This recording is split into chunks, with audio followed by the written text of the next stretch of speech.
नमस्कार, one India Hindi में आपका स्वागत है। बिहार विधानसभा चुनावों की तारीख नजदीक आती जा रही है। सभी राजनीतिक दल अपनी अपनी चुनावी गणित में जुट गए हैं। इसी बीच बिहार के सियासी गलियारे से एक बड़ी खबर आ रही है। दिवंगत आरजेडी नेता रघुवंश प्रसाद सिंह के बेटे सत्य प्रकाश सिंह जेडीयू में शामिल हो गए हैं।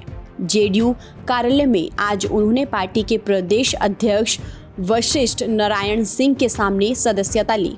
जेडीयू की सदस्यता ग्रहण करने वाले सत्य प्रकाश सिंह ने कहा कि पिताजी कहा करते थे कि किसी भी परिवार का कोई एक सदस्य ही राजनीति में होना चाहिए। उन्होंने कहा कि पिता के रहते मेरा राजनीति में आने का कोई प्लान नहीं था, लेकिन पिताजी की हुई आकस्मिक देहांत की वजह से राजनीति में आना पड़ा। मेरे पिताजी को जो बीमारी हुई और उनकी जो तबीयत खराब हुई, उसके बाद उस समय तक मेरा राजनीति में आने का कोई विचार नहीं था, लेकिन अंतिम दिनों में उन्होंने जो चिट्ठी लिखी उसके बाद और उनके इशारा उन्होंने सीधे तो नहीं कहा, लेकिन उन्होंने इशारा किया कि उनका जो बचा हुआ काम है वैशाली में और ऐसे भी जो समाज को लेकर के वो काम करते रहते थे, उसको आगे बढ़ाना जरूरी है और उन्होंने इशारा किया था कि मैं राजनीति में आऊं। इसी वजह से आज मैं यहाँ पे बैठा हुआ हूँ। एक दो घटनाएं मैं बताना चाहता हूँ। पिछले लोकसभा चुनाव में जब चुनाव हो रहा था और उनकी पार्टी राष्ट्रीय जनता दल के मैनिफेस्टो में था कि गरीब सवर्ण आरक्षण का वो सपोर्ट करते हैं और 15% आरक्षण के हिमायती हैं। उस फैसले को मैनिफेस्टो में जो वो दर्ज था उसको अचानक से बिना किसी विचार विमर्श के बदल दिया गया और उन्होंने जब इसका विरोध किया लालू जी के सामने, तो लालू जी ने कहा कि ये गलती हो गई है, आप इसका सुधार करें।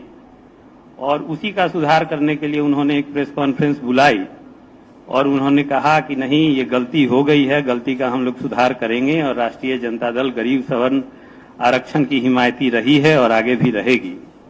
उनकी इस बात को पार्टी के निचले अनेक पदाधिकारियों ने और लालू जी के परिवार के लोगों ने बार बार काटा। इससे उनको बहुत पीड़ा हुई और उनको बहुत लगा कि मेरी उपेक्षा की जा रही है। उसके बाद भी बहुत सारी अनेक घटनाएं हुई।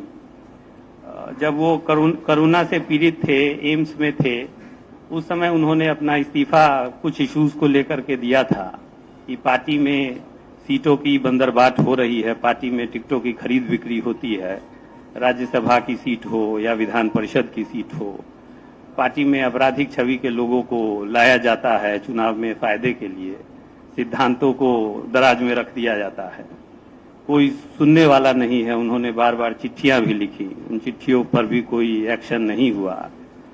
और उसके बाद जब वो यहाँ से दोबारा दिल्ली एम्स में गए, वहां पे उनसे बातचीत के क्रम में हम लोगों को लगा और उनके बाकी समर्थकों को भी लगा कि वो पार्टी से ऊब चुके हैं और पार्टी छोड़ना चाहते हैं। ऐसी चर्चा है कि सत्य प्रकाश को गवर्नर कोटे से उन्हें एमएलसी बनाया जा सकता है। फिलहाल चुनाव से पहले रघुवंश प्रसाद के बेटे का जेडीयू से जुड़ जाना आरजेडी के लिए एक बड़ा झटका जरूर है।